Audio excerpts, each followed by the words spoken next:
Hello everybody, welcome back to Ray Jensen Radio Podcast. Gimana stay at home and work from home-nya? Hari ini kita ditemenin sama favorit guest. Kata yang paling real episode-nya waktu itu ada Mr. Chef KD Chandra.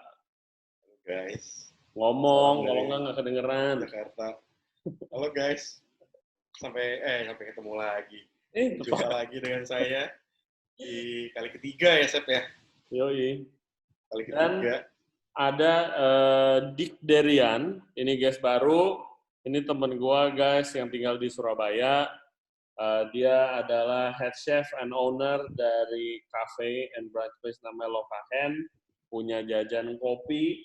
Habis itu ada private dining When You Find Us.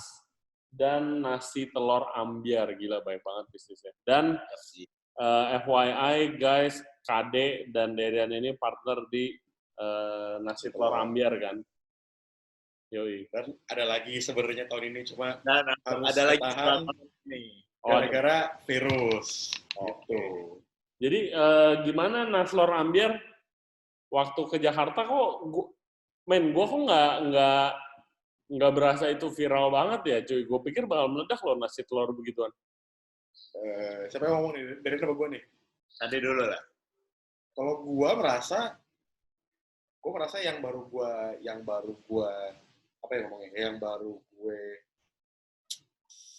setelah gue buka beberapa outlet di Surabaya, yang baru gue sadar adalah kalau selama ini gue dan Derian dan beberapa partner lain itu udah ngeset bisnis modelnya ini tuh cocok buat di daerah, bukan untuk di kota metropolitan gede gitu loh. Jadi begitu masuk ke Jakarta kok, gue baru nyadar nih, oh ternyata beda ya gitu loh. Baik dari segi produk, harga, maupun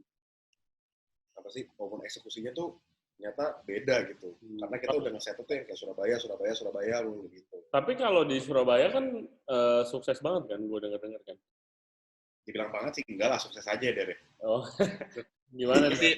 Tergantung tolak ukur sukses apa dulu. Apa ini bego apalagi ya. Tolak ukur sukses apa dulu? Ya untung-untung sih Surabaya 5 outlet ya. Harusnya enggak dong. Iya 4 dong. 6 dong.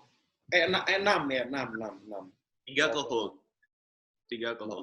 Oke. Iya, yang 3 ke hold gara-gara ya pandemik ini sih. Oke, guys, jadi topiknya itu kali ini tetap masih di dalam virus pandemik ini, COVID-19, dan efeknya ke bisnis-bisnis F&B. Episode sebelum ini kemarin kita ngomong sama chef Bedletting Ignatius Gorby yang ada di Frankfurt, dan dia juga di Eropa lagi berasa banget efeknya. Dan sekarang berarti guys sudah berapa lama di rumah lo? Gue sih udah minggu ketiga nih.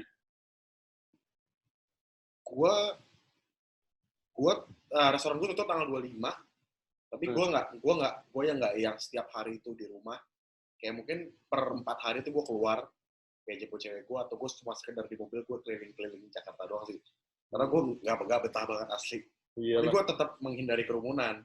Gue kayak naik mobil aja udah keliling, balik lagi ke rumah. Gitu. Kalau gue dari tanggal 22 Loka semua libur, langsung kita libur. Soalnya waktu itu pas ada teman sendiri yang kena. Iya. Di situ sama ada kayak omku juga kena. Jadi di sana itu langsung kayak, waduh, ini kelihatannya virus nih bener-bener alert lah, maksudnya kayak bener-bener kayak gak bisa main-main. Akhirnya kayak ya udah mendingan kita shutdown, cuma jalan online doang waktu itu. Gue udah kayak hampir berapa ya? Udah 2 mingguan lah, jalan 2 minggu ini mungkin. Terus di rumah terus. Temen lu sekarang gimana? Sekarang dinyatain udah negatif setelah 2 kali positif. Oh, oke lah. 2 kali. Jadi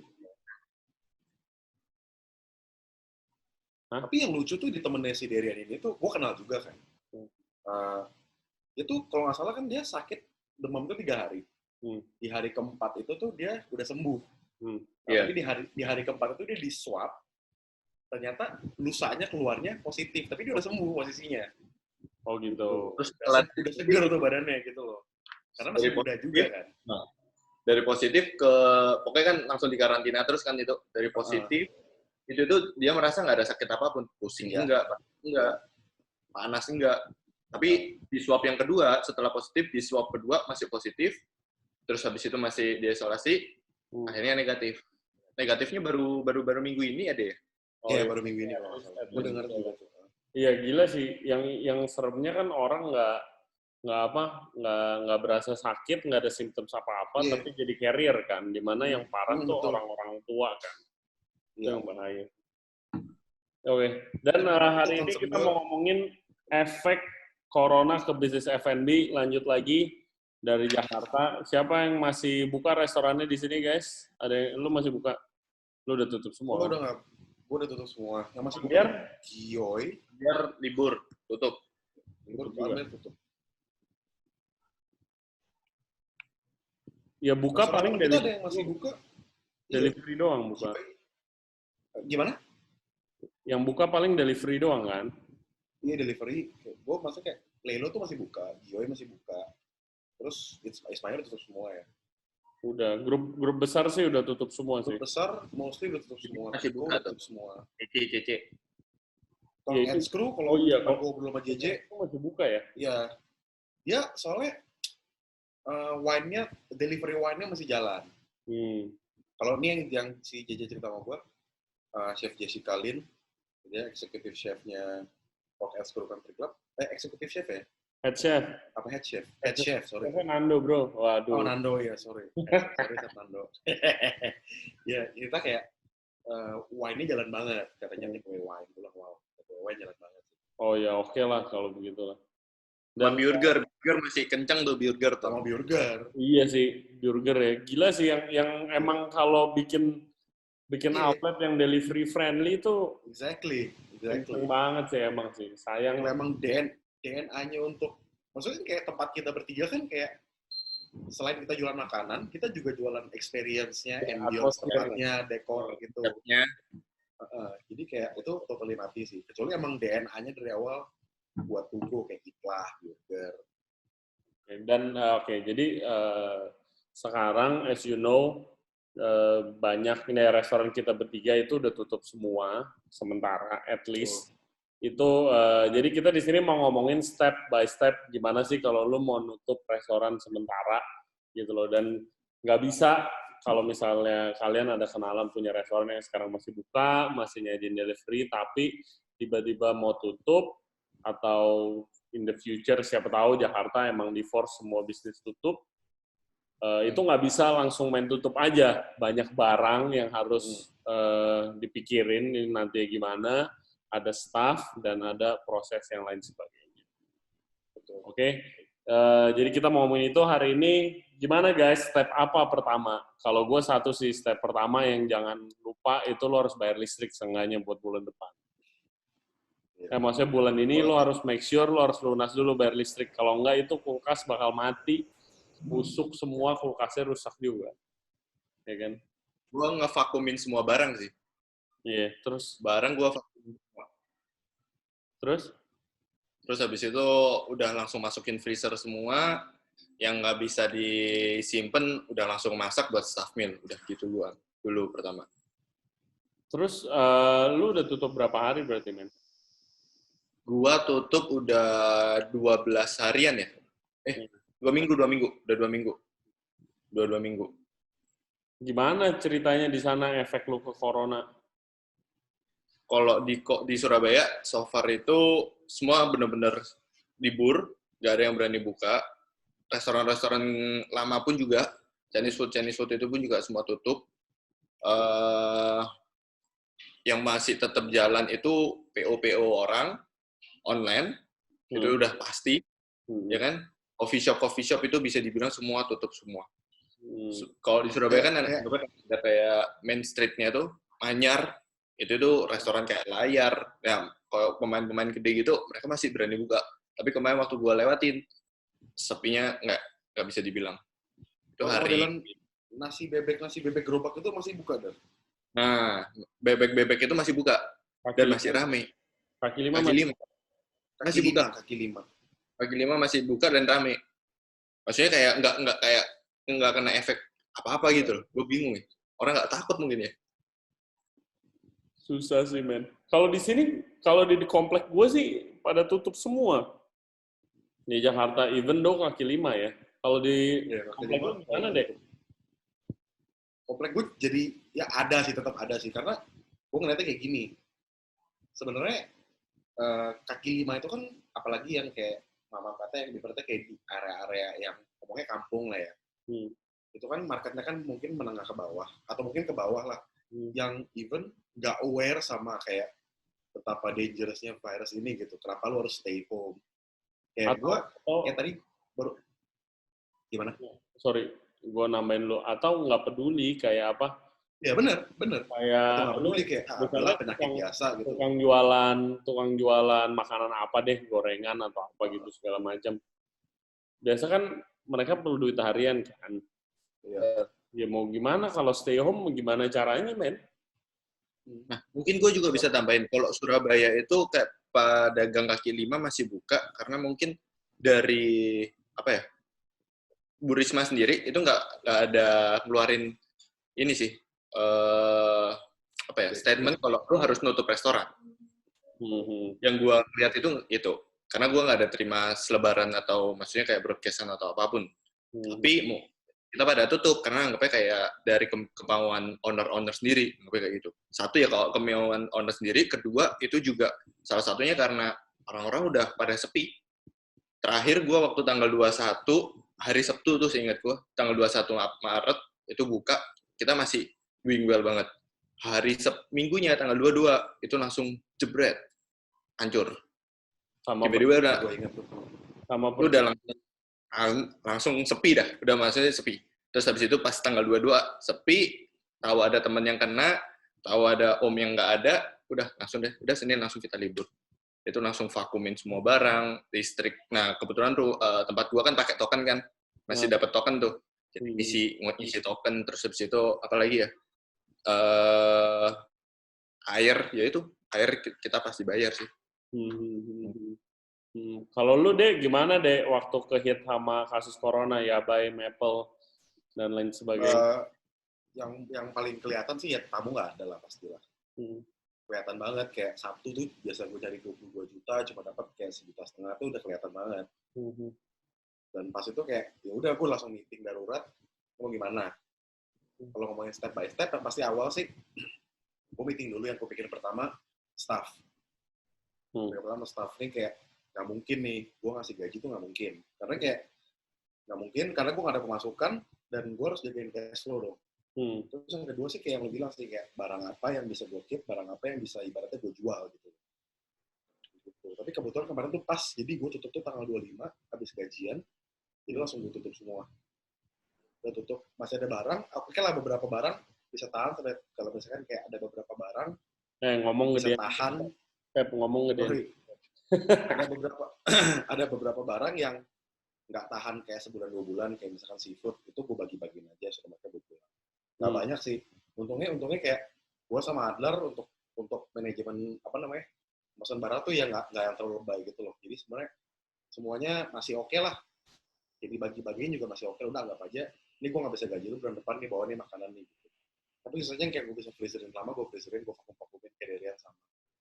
Itu sih. Terus menurut gue titik terberat itu kemarin pas gue ngumpulin semua staff gue. Pertama kali tuh gue ngumpulin semua staff gue dari 2 restoran, kayak anjir banyak juga ya. Sebenarnya kayak banyak banget nih kepala yang bergantung sama gue sebenarnya. Sama 2 tempat ini gitu loh. Tapi ya, mereka untungnya ngerti sih. Mereka ngerti. Kayak ya, lu yang setiap hari ada di sana ngeliatin gak ada tamu, cuma nungguin meja doang. Ya masa masih lu gak ngerti sih? Masa masih gak ngerti gitu loh. Iya. Ya gue cuma bilang kayak, gue buka-bukaan, gue gak bisa bayar orang. Kalau misalkan gue paksain untuk buka dan nggak nutup, gue akan bener-bener bangkrut. Dan kalau gue bangkrut, lu akan kehilangan pekerjaan. Dan gue berani jamin dalam 3-4 bulan ke depan nih, lu nggak bakal dapet kerjaan lagi. Iya, bakal susah sih. At least gue masih, iya bakal susah banget. At least gue masih ngasih janji, kalau misalkan nanti situasi udah oke, lu orang akan gue panggil semua. Tapi kalau misalkan in the meantime, gue tau lu butuh duit, in the meantime lu seandainya lu hoki dapat kerjaan gitu. Oke, ini ada seorang lagi nyari cook, gaji setengahnya UMR gitu loh.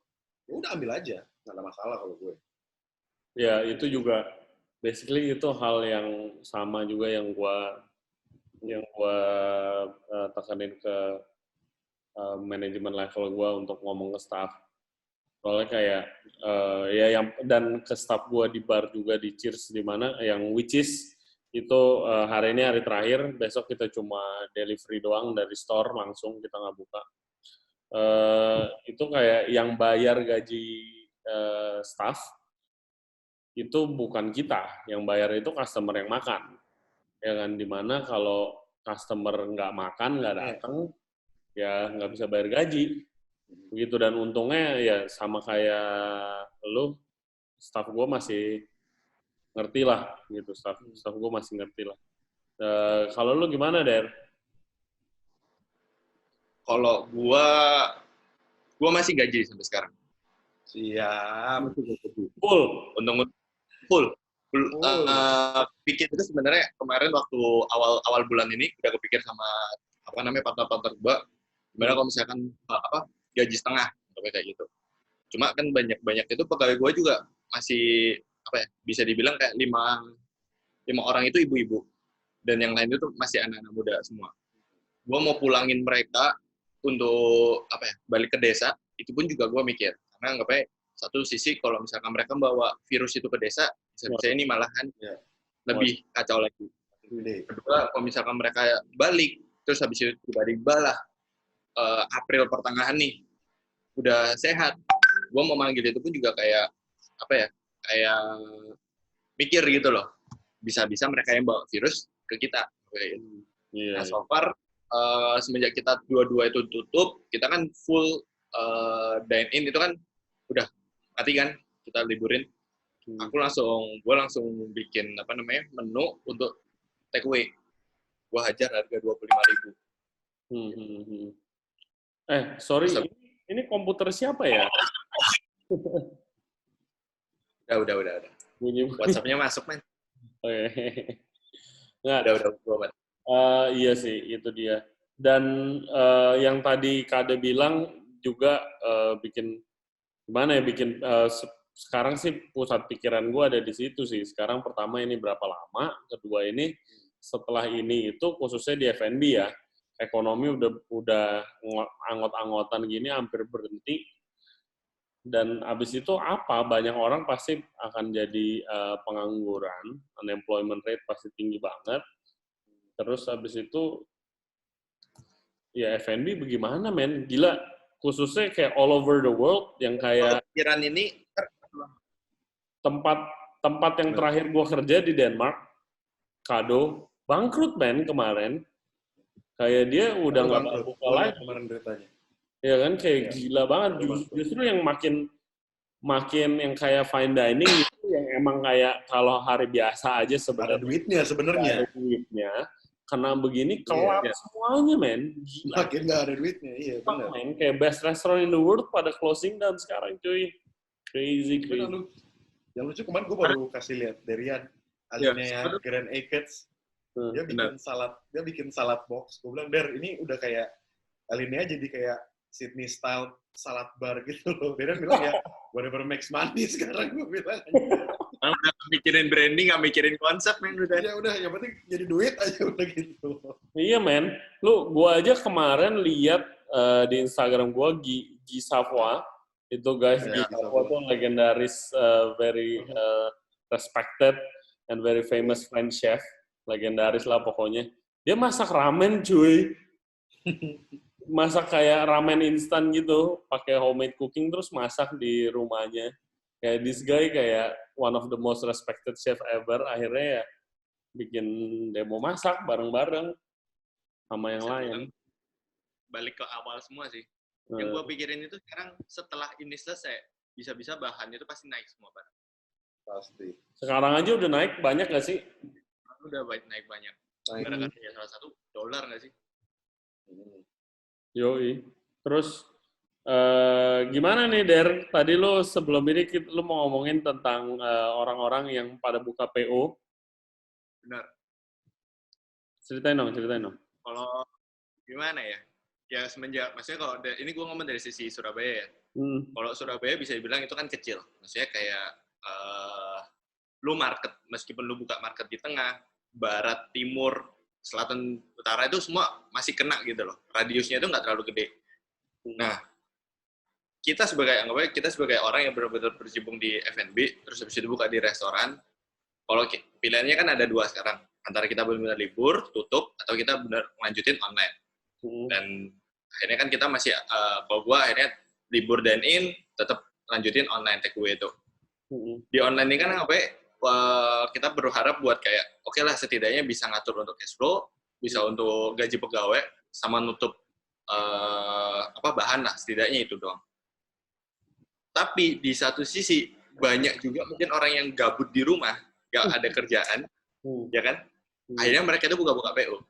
Ada teman gue yang buka ronde, ada teman gue yang tiba-tiba buka ayam taliwang. Habis itu ada teman gue juga yang es krim, buset, semua itu kayak dijualin. Peach gum, yang out of nowhere dia itu ada nih customer lokal nih. Setiap hari itu datang ngopi, makan kue. Tiba-tiba gue liat Instagramnya jualan chiffon cake. Gue kayak, anjir, lu kok misalkan ini lu jualin semua, terus kita ini sebagai yang beneran main gitu. Iya, kan anggapnya market kita ya memang ya satu sisi ya pasti kepotong, gue kayak gitu. Ya. Sekarang aja dengan kayak kita berharap online, orang-orang itu kan juga udah mulai berkurang kan. Mereka juga nggak pasang self awareness-nya mereka lebih tinggi lagi gitu loh. Kayak takutnya itu mereka kayak lebih takut lagi nggak sih? Mau beli online, Gojek itu juga takut. Iya. Udah kayak Arnaud semua gitu loh. Kalau Jakarta gimana untuk PO-PO-an? Iya. PO apa BO nih? Kalau kalau gue ngomongin PO dulu, kalau BO mungkin Chefs itu lebih. Tai. Udah cewek gue jangan ngomong sembarangan lu. Kalau masalah PO sih bener sih, banyak sih, khususnya kayak di komplek rumah gue yang tadinya itu mau nyari makanan tuh susah banget, men. Komplek rumah gue kalau mau ke Indomaretnya jauh, terus kayak rumah makan gitu nggak ada yang deket sini. Tapi begitu ini udah 3 minggu, banyak banget, men. Ada yang dari jualan sushi roll, terus habis itu ada yang jualan makanan Indonesia, ada 2. Terus ada yang makanan western, spaghetti gitu segala macam juga ada. Ada yang rice bowl, kayak udah mungkin ada 5 bisnis yang lahir, bisnis makanan dari sini. Sama ya gue nggak ada kerjaan, gue mulai minggu depan pengen jualan Chinese food iseng-iseng. Work from home. Yoi, work from home, guys. Follow Instagramnya. Nice gimmick. Work from home. Gimmick. Terus gimana, Dek, kalau lu, Dek? Kalau PO gitu ya, bukan PO sih. Yang gue perhatiin tuh gini, F&B bisnis, nggak usah ngomong di Jakarta, di Indonesia tuh kayak udah too unregulated banget gitu loh. Kayak anyone yang bisa masak bisa bikin bisnis. Karena kalau gue yakin kayak di negara mungkin Denmark atau Singapura, lu untuk buka jasa rumah makan ibaratnya gitu, lu butuh certain certification kan, entah itu HACCP, entah itu qualification gitu loh. Lu nggak bisa sembarang. Gue bisa masak gyudon di rumah, gue bisa Gojek gitu loh. Betul. Jadi even sebelum corona ini, gue tuh easily kayak sekali scroll di Instagram, gue ketemu 5 brand rice bowl baru. Dari yang nggak jelas sampai yang jelas. Jadi buat gue bukan hal baru sih di Jakarta sih, tapi yang Dren bilang bener banget. Kayak sekarang orang ada kerjaan di rumah. Dan masak itu gampang. Lu di YouTube, how to make chiffon cake, how to make itu gampang banget. Beli bahan ada gitu loh. Jadi kayak ilmunya tuh sangat-sangat tangible dan gampang banget lah ibaratnya lah. Apalagi orang ada kerjaan kan, masih mingat gitu loh ngerjainnya. Kirim ke influencer. Iya, tapi kan biasa lah yang kayak seleksi alam nanti yang enak dan operasinya bagus yang bakal survive kan. Itu yang konyol kayak support lokal bisnis, tapi lu buka kayak gituan juga kan tai ya menurut gue kayak gitu. Lu support lokal bisnis, lu beli, bukan lu bikin, terus lu ngomong support lokal bisnis, anjing. Iya sih, itu gue sebel banget sih, men. Support lokal bisnis kayak, kayak, lu inget gak kemarin ada Instagram, yang waktu Instagram yang petition itu loh di grup chef? Yeah. Yang minta iya. government. Ya kan, terus kan gue share di Instastory gue. Terus pada nanya, Gia gimana mau support lokal bisnis, gimana mau support? Ya mau support belilah, gila, beli aja. Beli, bukan buka PO lagi. Gitu kan. Gila. Kacau sih, kacau. Dan ini nanti gue yakin dengan adanya corona pandemik ini bakal ngubah ekonomi dunia sih, dan khususnya yang paling menurut gue salah satu yang paling kena efeknya itu F&B sih. Nggak bisa dibilang kayak oh iya tinggal buka delivery terus habis itu survive bisnisnya. Ini banyak banget nanti restoran yang udah tutup, yang tadi tutup sementara, mundur sampai akhirnya nggak permanen cash lagi buat buka lagi gitu. Dan ini ya tadi kayak gue bilang, guys, itu restoran yang terakhir gue kerja di Copenhagen di Denmark, Kado, itu udah bangkrut. Dia cuma tutup 2 minggu terus tiba-tiba dia declare bankruptcy, udah nggak bakal buka lagi. It's so sad. Declare bankruptcy. Terus kayak jadinya menurut lu berdua bisnis F&B bakal diubah ke gimana nih? Feeling lo orang. Lu dulu deh. Ini mancing nih, tai. Mancing nih. Udah gue buka nih, tadi gue ngomongin ya. Gue merasa kayak, ini mungkin bakal banyak yang benci sama gue sih habis gue ngomong ini sih. Tapi gue yakin apa yang gue ngomongin ini true. Dalam kayak kita bertiga bisnis restoran tuh nggak cuma 1-2 bulan lah, kita udah bertahun-tahun lah. Iya. Kayak terus, apalagi yang di Jakarta ya, gue merasa sekarang itu bisnis restoran atau bisnis makanan itu udah menjamur banget. Sangat amat menjamur. Orang tuh merasa kayak punya duit, bikin restoran aja, duit gampang. Padahal kayak, fuck man. Terus lu kayak, mendingan gue bikin tempat pijat anjir daripada bikin restoran, sumpah. Gitu. Terus gue merasa kayak dengan adanya pandemik ini, dengan adanya segala macam setback ini tuh jadi snap gitu loh, Thanos snap. Jadi kayak restart point untuk segala F&B bisnis di Jakarta gitu. Gue nggak tahu ini it's a good thing or it's a bad thing. Gue merasa kayak nantinya, kalau menurut gue nih yang gue lihat ya, nantinya bisnis F&B ini mungkin nggak akan serame sekarang sampai 2 tahun ke belakang ini loh. Orang tuh bakal ibaratnya mulai mikir 2 kali lah buat, iya nggak sih bisnis F&B itu seenak itu nggak sih sebenarnya? Gue habis diterjang, apalagi restoran, gue nggak mau nyebut nama lah. Di sana kan ada restoran baru buka, kan restoran Indonesia. Banyak sih cuy. Ada 1 baru buka, restoran yang baru buka. Iya. Ada 3 yang baru buka. 1 Mexican, Indo, sama Chinese food. Italian baru banget buka tuh. Italian gue nggak tahu deh. Yang di SCBD ada grup besar juga baru buka. Oh iya. Tapi kalau grup besar gue nggak mikir sih, karena mereka mungkin punya marketing plan sendiri ya, itu grup gede banget sih dia. Tapi kalau 3 restoran yang gue ngomong ini, dia tuh grup independen, gue tahu. Dan kasihan gitu loh gue ngeliatnya loh. Wah, kasihan banget. Gimana momentumnya restoran itu kan 3-6 bulan pertama kan lu nyari duit untuk balikin modal. Sedangkan lu langsung dihantam gini abis-abisan. Iya, temen gue, ini tetangga gue actually, temen SMA gue, dia baru buka restoran Jepang juga tuh. Di daerah situ juga. Itu juga kasihan juga gue lihat dia kayak, men, baru invest loh, kelar sih. Terus tapi Ambiar gimana nih? Kok Ambiar diliburin sih? Bukannya delivery friendly? Nah, kalau Ambiar itu kita balikin, sebenarnya kan kita kan bukan yang punya outlet kan, kita yang punya merek. Kita balikin ke mitra masing-masing. Ada mitra yang bukanya tuh di kampus. Ramenya tuh kalau misalkan kampus sekarang lagi libur, kan libur ya dari. Libur. Ya kalau misalkan kampus libur, mati lah dia udah. Ini mendingan dia tutup sekalian gitu loh. Terus kayak yang di Jakarta tuh kebetulan di sebelahnya Pengadilan Tinggi Negeri Jakarta Pusat. Lagi kayak gini kan nggak ada sidang, nggak ada apa, jadi ya. Dan dia numpang di tempat orang. Dimana kalau tempat itu tutup, lu juga harus tutup. Tempat lu buka, lu boleh buka, boleh tutup gitu. Yang di Surabaya tutup semua juga, Der? Enggak, ada 1 doang yang tutup. 1 doang yang tutup, iya. Di kuliah, di kampus. 2 masih buka, dan mereka malah bilang Gojeknya malah lebih banter. Ya pasti sih. Dia kayak gini memang Gojeknya pasti dapat. Terus jadi ke depannya konsep-konsep apa nih kalau udah lewatin corona nih yang bisa itu jalan nih, Dek? Bikin private dining deh. Orang cuma 10 gitu. Nih masih bisa Yang, 10 yang orang. menarik,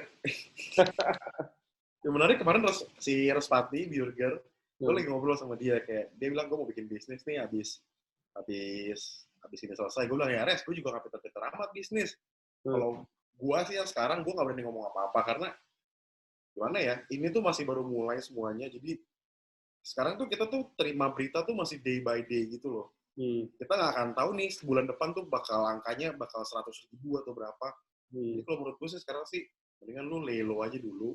Kayak ya lu pikirin lah kira-kira lu punya konsep apa, lu catet. Jadi seandainya nanti udah selesai, lu punya banyak list nih ini gitu. Tapi kalau buat sekarang sih gue nggak bisa ngomong sih. Karena ini baru it's just the beginning, bro.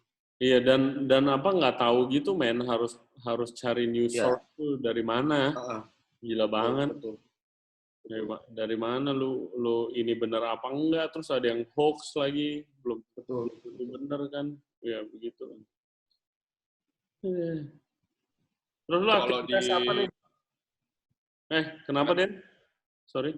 Kalau di Surabaya bisa so far sih ngeliat ini ya, lihat si Risma kerjanya sih bagus. Maksudnya kayak apa ya? Gue ngeliat penanganannya cakep gitu loh. Jadi sebenarnya mau keluar rumah itu pun juga aman sebenarnya.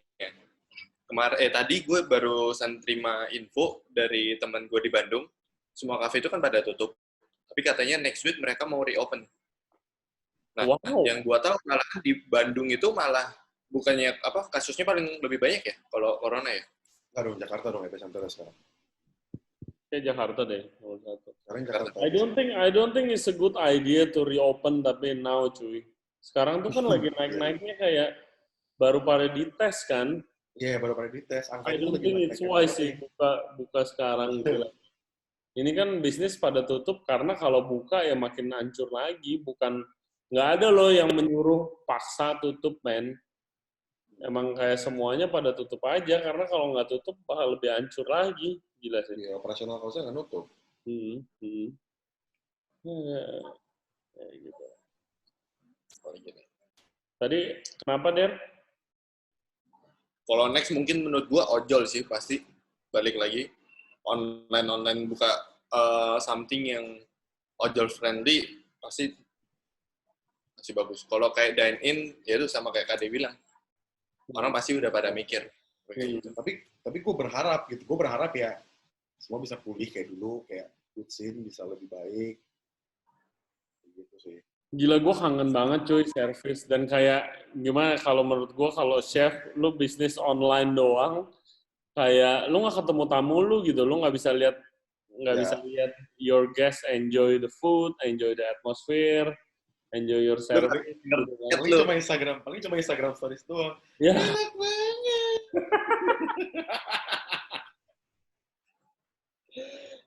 Gila banget sih, gila. Terus kalian berdua, Dek, lu dulu Dek, lagi aktivitasnya apa aja nih Dek? Bikin apa? Kemarin lu upload bikin mac and cheese, cuma satu video doang tapi. Wah, ini semua segala macam. Terus buka apa ini Cep? Mostly ya istirahat sih, break kayak nggak mikirin kerjaan. Setelah sekian lama bikin kerjaan enak juga sih nggak mikirin kerjaan. Terus ya mostly istirahat sih, terus browsing, nonton apa, get inspired. Sebenarnya nggak ada yang terlalu produktif banget sih, karena ya gimana mau produktif, kerjaan gue aja nggak ada, dan paling gue nge-game Baro. Itu aja sih paling. Iya guys, Kade itu gue lupa mention kan, punya barong knife bag, yang butuh knife bag, dan pisau, baru pisau. Ada pisau kan? Oh, pisau belum. Oh, pisau belum. Sudah ada Instagram kan? Ya, cuma kemarin tuh ada masalah sama kayak jenis besinya gitu loh. Terus pas gue pakai motong lemon, dia jadi ada patinanya gitu, kayak hitam gitu jadinya karena kena acid. Gue bilang nggak bisa kayak gini lah, jadi gue harus ganti besi lagi. Oh, gitu. Kalau lu gimana, Der? Aktivitas apa nih? Gue kemarin buka PO kepiting. Oh iya, lu buka PO Kepiting ya, men? Gua buka PO Kepiting. Itu gimana ceritanya lu bisa bikin PO Kepiting? Gua nanya resepnya aja nggak dikasih loh. Gue bilang kan, ya udah buka Jakarta aja gitu loh. Gue buka apa ya? Kemarin PO Kepiting. Kenapa? Ini dari mana? Kenapa, sorry? Kepitingnya dari mana? Kepitingnya dari mana? Kepiting dari Tarakan. Oh, enak dong. Dia memang udah Kan gitu. Iya, yang udah langsung gede-gede yang gue mainnya yang langsung kayak 8 ons, 9 ons, sekilo kayak gitu. Terus kemarin PO Kepiting, hari ini rehab dulu. Mungkin habis ini gue bakal PO untuk dessert jar, maksudnya gampang-gampang untuk kirim-kirim, sama mungkin udang. Soalnya sekarang kepiting juga nggak bisa masuk. Gue dapat info dari supplier, kepiting nggak bisa masuk untuk 2 minggu ke depan. Oh. Nah, yang paling gampang sekarang udang. Jadi mungkin gue bakal main udang dulu. Oke. PO, apalagi ya? Yaitu meeting sama KD, ya kan? Bahas apa? Bahas next project. Bahas gimana nih ke depannya. Ya, gitu-gitu sih. Segala macam. Apalagi ya? Kalau Cheers gimana, Cheers? Kalau Cheers, kemarin sih tamu-tamu reguler kita yang khususnya dari apartemen masih turun. Tapi sampai kemarin itu Lipo Mall kan tutup, semuanya tutup, dan yang buka cuma supermarket sama apotek. Nah itu benar-benar kayak ada satu hari sales gua 0, bro. Jadi kayak ya udah gue tutup dulu, tapi kita masih buka delivery. Tapi ya dari store, langsung dari gudang, langsung nganter. Kayak gitu sih. Oke.